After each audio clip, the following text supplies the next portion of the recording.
Police are calling it a miracle. Two fishermen spotted something metallic in the dark as they scoped out fishing spots, and what they found saved a man's life. Here's our affiliate station in Chicago with the story. That nearly unrecognizable clump of shiny crushed metal, now surrounded by rescuers, is a pickup truck.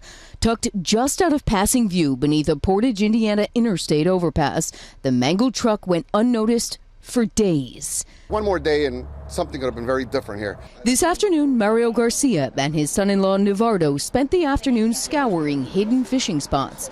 Traversing the mud through Salt Creek, Garcia noticed this.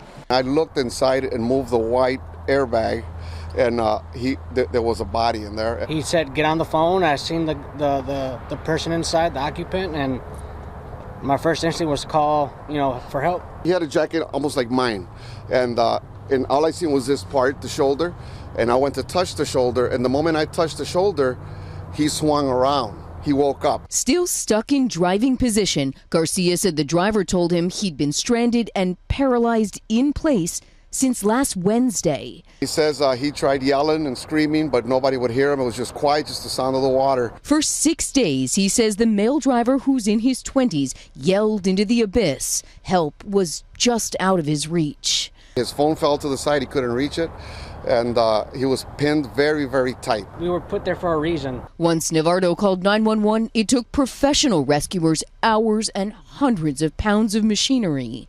And they had a very difficult time getting down into the creek area with their equipment to basically to cut him out and remove him. From there, it was a multi-team uphill balancing act to get the still unidentified driver into an ambulance and then a helicopter. By the grace of two curious local fishermen, that male driver finally made it out of the interstate embankment alive. Indiana State Police say this shows the importance of always telling at least one person when you're traveling and where you're going. They also say to keep an emergency kit in your car.